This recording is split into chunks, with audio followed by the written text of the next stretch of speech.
ಧರ್ಮದ ಮಾರ್ಗದಲ್ಲಿ ನಡೆದ ಒಬ್ಬ ಮಹಾನ್ ರಾಜಕುಮಾರನ ಜೀವನ ಯಾತ್ರೆ. ರಾಮಾಯಣವನ್ನು ಮಹರ್ಷಿ ವಾಲ್ಮೀಕಿ ರಚಿಸಿದ್ದಾರೆ. ಇದು ಕೇವಲ ಕಥೆಯಲ್ಲ, ಇದು ಧರ್ಮ, ಸತ್ಯ ಮತ್ತು ಆದರ್ಶದ ಜೀವನದ ಪಾಠ. ಅಯೋಧ್ಯೆ ಎನ್ನುವ ಸುಂದರ ರಾಜ್ಯವನ್ನು ದಶರಥ ಮಹಾರಾಜರು ಆಳುತ್ತಿದ್ದರು.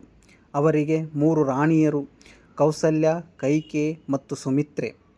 ಆದರೆ ರಾಜನಿಗೆ ಒಂದು ದೊಡ್ಡ ದುಃಖ ಇತ್ತು, ಅವರಿಗೆ ಸಂತಾನ ಇರಲಿಲ್ಲ.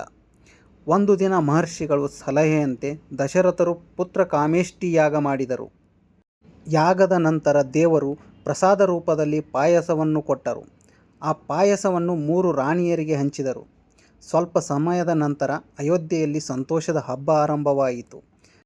ಕೌಸಲ್ಯಗೆ ಶ್ರೀರಾಮ ಜನಿಸಿದನು, ಕೈಕೆಗೆ ಭರತ, ಸುಮಿತ್ರೆಗೆ ಲಕ್ಷ್ಮಣ ಮತ್ತು ಶತ್ರುಘ್ನ ಜನಿಸಿದರು. ಶ್ರೀರಾಮ ಬಾಲ್ಯದಿಂದಲೇ ಶಾಂತ, ಸತ್ಯವಂತ ಮತ್ತು ಧೈರ್ಯಶಾಲಿ, ಎಲ್ಲರಿಗೂ ಪ್ರಿಯನಾದ ರಾಜಕುಮಾರ. ಧರ್ಮದ ಮಾರ್ಗದಲ್ಲಿ ನಡೆದ ಒಬ್ಬ ಮಹಾನ್ ರಾಜಕುಮಾರನ ಜೀವನ ಯಾತ್ರೆ ಆರಂಭವಾಗುತ್ತದೆ. ಇನ್ನೂ ಹೆಚ್ಚಿನ ವಿಡಿಯೋಗಳಿಗಾಗಿ ಚಾನಲನ್ನು ಸಬ್ಸ್ಕ್ರೈಬ್ ಮಾಡಿ, ಸಪೋರ್ಟ್ ಮಾಡಿ. ಎಲ್ಲರಿಗೂ ಶುಭವಾಗಲಿ.